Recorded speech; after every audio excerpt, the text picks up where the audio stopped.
nouveau jour, une nouvelle semaine. Bonjour à tous et bienvenue sur la revue de presse de Défi Télévision. La presse béninoise balance entre culture, politique, développement et un enjeu crucial sportif pour la nation.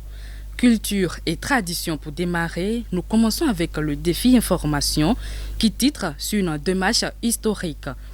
Première phase de l'atelier national à Ghana Hôtel à Grand Popo, le comité des rites vaudous et hauts dignitaires entame la marche vers la labellisation des rites et pratiques vaudous du Bénin.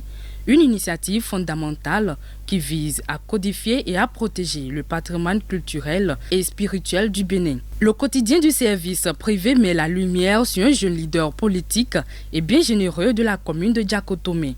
Arrondissement de Ouégamé, il titre « Boga Nagonou plus qu'un simple jeune leader ». C'est une référence politique et sociale qui allie proximité, générosité et constance. Le journal mentionne que Bogar Nagonou est un pignon stratégique et opérationnel pour les grandes victoires électorales pour la partie UPR à Djakotomé. De Djakotomé, le défi information a suivi le maire Magloire Agossou. Dans ces défis pour le développement de la commune, il écrit « Réception des infrastructures de développement dans la commune de Dogbo ». Le maire Magloire Agossou répond aux aspirations de sa population. Développement et société, le journal Le Potentiel met en avant le rayonnement international du pays. Il titre « Forum international du cadre de vie 2025 ». Le Bénin, modèle applaudi, Donato dresse un bilan séduisant. Notre pays est salué pour ses avancées en matière d'aménagement du territoire.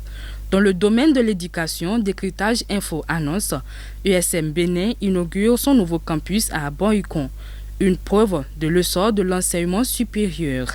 Pour le volet social, Info Véridique révèle. À travers une compétition de relais sport, l'ONG Vivre en Santé promet le genre et la cohésion sociale à Natitengo.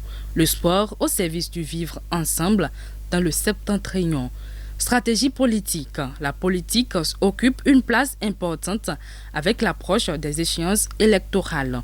Hot News Africa se penche sur la dynamique interne du parti présidentiel. Il titre « Redynamisation des cellules UPR, le renouveau à Lokossa, Menikpa, en siècle, Kudo-Centre et Kogodomé avec le géant Baobab ».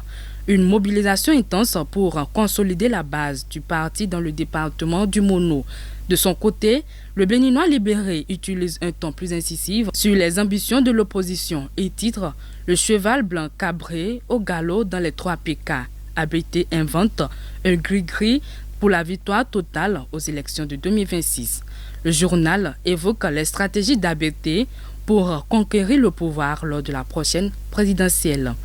L'échéance sportive cruciale, enfin, l'information qui tient la nation en haleine est celle relayée par le pays émergent.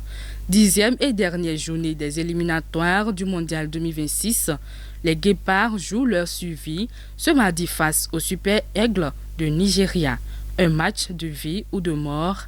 L'appel à la prière du consul honoraire du Bénin en Côte d'Ivoire, Noël Ernest Darbo. Et pendant que les Guépards s'activent pour la victoire historique, la zone 33, district 403 du Lion international, œuvre pour le bien-être des populations d'Atimé le samedi dernier, et ceci à travers une séance sport d'entretien, suivie des échéances sur le stress, la toxicomanie, le diabète et autres.